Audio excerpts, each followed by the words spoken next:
भारत रूस की पक्की यारी ने कैसे ईयू को मुंहतोड़ जवाब दिया। रूस ने उदाहरण देकर उड़ाई पूरे यूरोप की नींद। जब रूस ने भारत की ऊर्जा सुरक्षा का बचाव करते हुए यूरोपीय संघ यानी कि ईयू को सीधे शब्दों में जवाब दे डाला।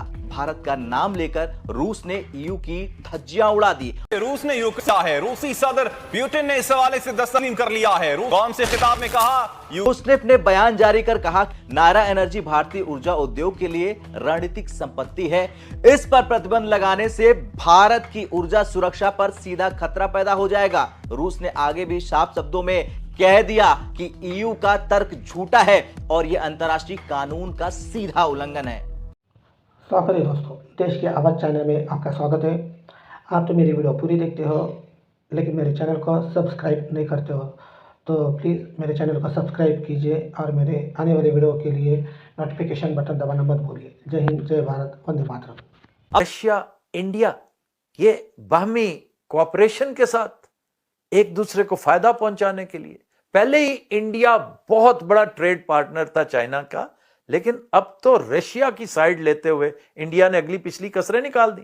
उसने डिफाई किया पूरे यूरोप को कि तुम्हारी ऐसी की तैसी, तुम कौन होते हो इसके ऊपर सैंक्शन लगाकर मुझे तंबीह करने वाले। मैं पहले भी पेट्रोल लेता था रशिया का, अब भी लेता रहूंगा। तो उसमें दमखम था, उसने ये कह दिया।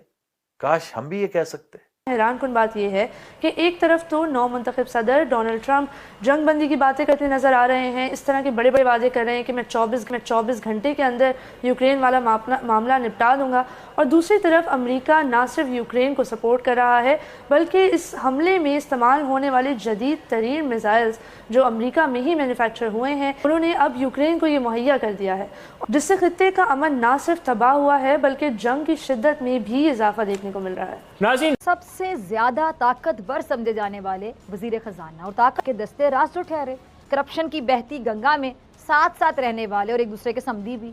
अब नवाज शरीफ की तीनों हुकूमतों में पाकिस्तान के खजाने की जो कुंजी थी ना, वो इन्हीं के पास रही। ऐसा ही है, और फिर उस खजाने का जो हशर हुआ, ये किसी से ढकी छुपी बात नहीं है।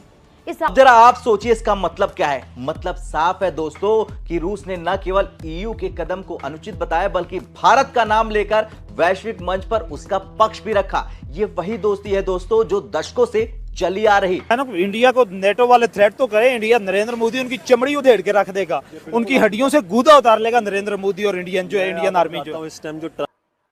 दोस्तों, वेस्टर्न ममालिक जो हैं they are not absolutely happy. So सारे का सारा जो वेस्ट है, यूरोप हो अमेरिका हो, वो बड़े नाराज हैं। पाकिस्तान तो एशिया और इंडिया के ताल्लुकात इतने पुराने हैं, इतना वक्त हो चुका हुआ है कि अब वो समझते हैं कि मतलब इंडियंस को इतने एडवांटेजेस मिले हैं रशिया के अंदर। सबसे पहले तो आपको ये बात बताऊं कि जो बी ऑनेस्ट या वो नशे के अंदर था या वो उसको समझ ही नहीं है कि वो किन सुपर पावरों को जो है ना वो जो नेक्स्ट आने वाली है उनको चैलेंज कर रहा है। ठीक है, चाइना की बात की उसने, इंडिया की बात की। ठीक है, अब मैं आपको बताऊँ ये वो तीनों मुल्क हैं कि अगर ये तीनों मुल्क या उसके बाद हम तो पाकिस्तानी ना, हम ये कहेंगे कि हम भी अगर मिल जाए ना तो यकीन करें जो नरेंद्र मोदी है ना, या उसके बाद चाइना का जो प्रेसिडेंट है, ठीक है, हाँ शी जिनपिंग, वो नरेंद्र मोदी का अकेला भी और बिल्कुल सर दे रहे होते हैं। ठीक है, आप जिस तरह उन्होंने अफ्रीका की मार्केट कैप्चर की, यूरोप की मार्केट कैप्चर, गाना की आप ये सिर्फ नेटो के चीफ का है। आप यकीन कर ले कि जो यूरोपीय ममालिक होंगे ना, वो जिस तरह से आप देख लें कि जिस तरह से उनके प्राइम मिनिस्टर या प्रेसिडेंट इंडियन प्राइम मिनिस्टर की वो कदर करते हैं, जितनी रिस्पेक्ट है, मुझे लगता है कि नेटो के चीफ को गालियां दे रहे होंगे पीछे से। वो कह रहे कि मालियाती मुशीर भी हैं और अपनी मलकियत में मौजूद जो असासे हैं उनके सादा से सवाल पर आपने देखा कि रंग ही उड़ गए, और इनके चेहरे पर उड़ते रंग पूरी दुनिया ने देख लिए। किस तरह ज़बान इनकी लड़खड़ाती रही। मैंने कहा ना पहले भी आगाज में प्रोग्राम के कि ईमानदारी होगी तो आवाज नहीं लड़खड़ाएगी, सच बोलेंगे आप तो आवाज नहीं लड़खड़ाएगी, लेकिन जब आप झूठ बोलेंगे, ईमानदारी का दामन छोड़ेंगे, तो फिर आवाज ऐसे ही लड़खड़ाएगी, चेहरे के रंग ऐसे ही उड़ेंगे जो उड़े हुए आपको दिखाई दे रहे हैं। मतलब किसी भी तरह जवाब नहीं बन पाया तो रिकॉर्ड में देखने का कहकर जान छुड़ा ली, और जान छुड़ाने में तो ये लोग माहिर हैं। हम ईरान से ही पेट्रोल ले सकते, हमने नहीं लिया। हमने स्मगल करने में आफियत जानी, लेकिन जुर्रत इजहार का फुकदान देखिए कि हमने एक दफा भी सैंक्शंस को नो नहीं कहा। आपके नोटिस में होगा कि कल अमेरिका ने रेजिस्टेंस फ्रंट को, जिसे लश्कर तैयबा का हिस्सा समझा जाता है, बैनुल अक़वामी टेररिस्ट तंजीम करार दे दिया है, उसको इंतहाई खतरनाक फहरिस्त में शामिल कर दिया है। और चाइना ने पहले तो एक हल्का फुल्का सा फुसफुसा सा इसके ऊपर रद्द अमल पेश किया था, लेकिन अब उसने ऑलमोस्ट अमेरिकी जबान बोलनी शुरू कर दी है। उसने कहा जी पहलगाम में जो कुछ हुआ था वो जबरदस्त टेररिज्म था और वो इन्हीं का किया धरा है। ये फॉरेन टेररिस्ट ग्रुप्स हैं और इनकी बेखकनी होनी चाहिए। ये किस पॉलिसी का नतीजा है? ये किस हमाकत का शाखसाना है? ये हमारा फॉरेन ऑफिस क्या कर रहा है? बल्कि फॉरेन ऑफिस बेचारा क्या करे? मैं समझता हूं कि ये जो लंच किया गया था ना व्हाइट हाउस में, ये बिल्कुल वैसा ही था जैसे काबुल में एक जनरल साहब ने पता नहीं क्या सोचकर वहां पर फातिहाना अंदाज में टी कप लहराया था। बिल्कुल उसी तरह दूसरे जनरल साहब ने, बल्कि फील्ड मार्शल साहब ने एक लंच करके किए किराए पे पानी फेर दिया। ये जो कुछ हो रहा है इस पर गौर करने की जरूरत है। तो अपनी तरफ से उसने वो डॉनगिरी की, वो बयान देता है, कल एक बयान देता है, फिर उसी बयान से मुकर जाता है। वो बेचारे का कसूर नहीं है। एंड पे जो पीछे जो मास्टरमाइंड है ना, वो बेसिकली गेम ट्रम्प चला रहा है। बिल्कुल ऐसे ही है। अपने आप को ना वो डॉन बनने की कोशिश कर रहा है, ठीक है ना। उसने अपना माल जो था वो तो बेच दिया यूक्रेन को, या उस तरह तो अब वो मॉस्को पे ऊपर, या जिस तरह की वो अटैक की बातें ठीक है चल रही हैं, या यूक्रेन को लेकर या रशिया को जिस तरह वो दुबाना चाह रहा है, चाइना को दुबाना चाह रहा है, ठीक है, नो डाउट इंडिया को भी दुबाना चाह रहा है, और पाकिस्तान भी खिते में मौजूद है। वो बाउला तो है ना कि पहले ज़ेलेंस्की को व्हाइट हाउस में बुला के उसकी इंसल्ट की। You are gambling with the lives of the people.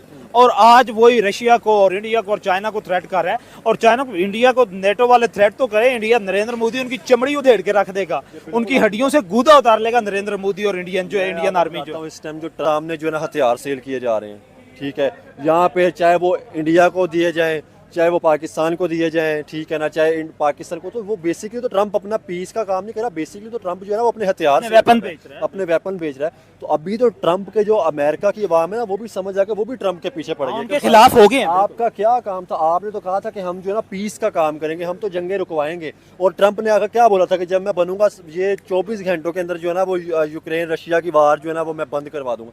तो आप मुझे ये बताए बंद हो पाई? नहीं हुई। अब वो सैंक्शन लगाने की कभी बात करता है, मैं ना हमेशा से इसलिए बावला हुआ है कि जंग बंद नहीं, हमेशा से। तो याद होगा कि पाकिस्तान के साबिक वज़ीर-ए-आज़म इमरान खान जिस दिन जंग शुरू हुई वहां पहुंच गए, और वो पहले प्लान था। और अमेरिका के national security adviser Jake Sullivan ने फोन किया कि वज़ीर-ए-आज़म को नहीं जाना चाहिए, लेकिन चले गए। तो हमसे तो जारी बात है फिर जो हमारा पॉलिटिकली डिप्लोमेटिकली दुनिया में कहा गया कि जी देखिए ये कौन मुल्क है, क्या कर रहे हैं।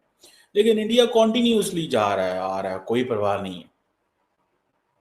लेकिन क्योंकि और सारी की सारी ये वेस्टर्न ममालिक कहते हैं कि इंडिया जो है वो रशिया की जो जंग है यूक्रेन के साथ उसका मेन फाइनेंसर है। अगर इंडिया पैसे ना दे, पिछले मिसाल अगर $54 अरब का लेट से वो तेल नहीं खरीदते, तो रशिया के पास इतने पैसे नहीं हैं कि वो जंगें लड़ सके।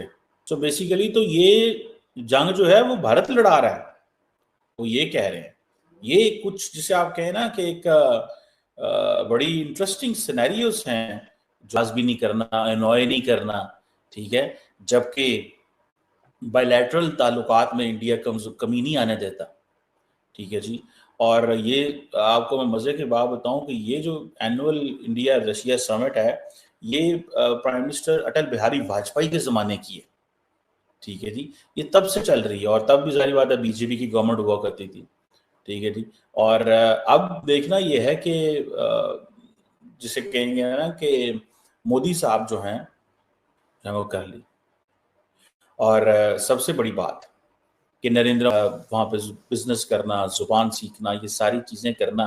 लेकिन रशिया और इंडिया के ताल्लुकात इतने पुराने हैं, इतना वक्त हो चुका हुआ है कि अब वो समझते हैं कि मतलब इंडियंस को इतने एडवांटेजेस मिले हैं रशिया के अंदर।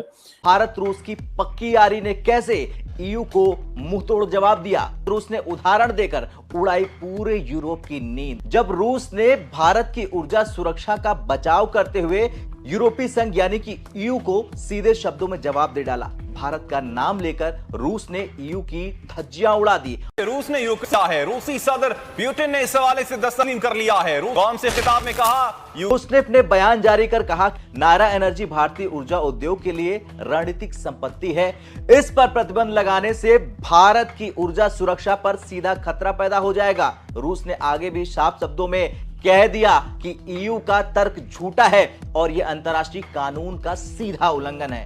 आप तो मेरी वीडियो पूरी देखते हो लेकिन मेरे चैनल को सब्सक्राइब नहीं करते हो, तो प्लीज़ मेरे चैनल को सब्सक्राइब कीजिए और मेरे आने वाले वीडियो के लिए नोटिफिकेशन बटन दबाना मत भूलिए। जय हिंद, जय भारत, वंदे मातरम।